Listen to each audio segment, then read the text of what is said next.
Hello दोस्तों, आप सभी का आपके अपने ज्ञान की बातें चैनल पर स्वागत है। आज हम विश्वास इस विषय पर कोई उदाहरण देखने वाले हैं। आप सभी माता शबरी को तो जानते हैं, उन्हीं के जीवन का प्रसंग देखते हैं, उनका ईश्वर के प्रति विश्वास देखते हैं।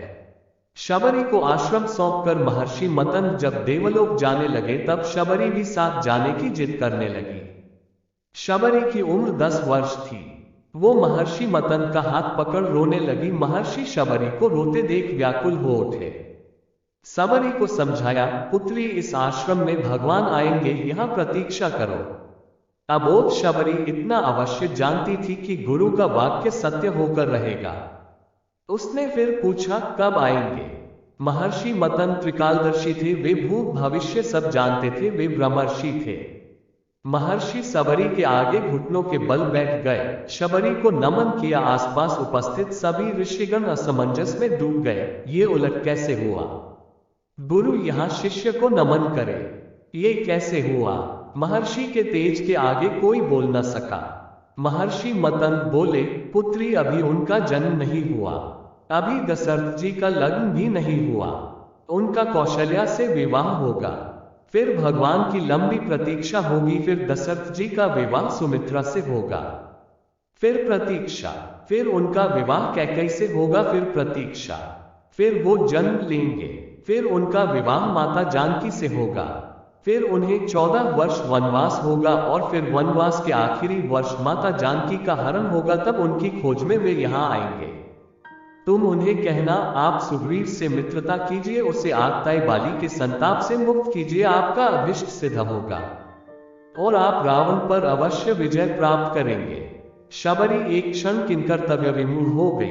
अबोध शबरी इतनी लंबी प्रतीक्षा के समय को माप भी नहीं पाए।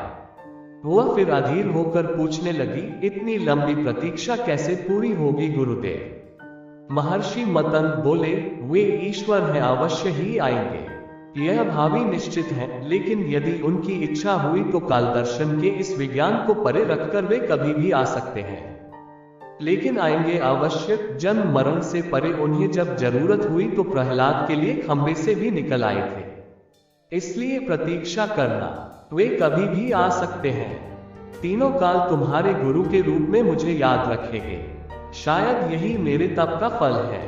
शबरी गुरु के आदेश को मान वहीं आश्रम में रुक गई।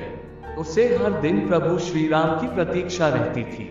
वह जानती थी समय का चक्र उनकी उंगली पर नाचता है, वे कभी भी आ सकते हैं। हर रोज रास्ते में फूल बिछाती, हर क्षण प्रतीक्षा करती, कभी भी आ सकते हैं।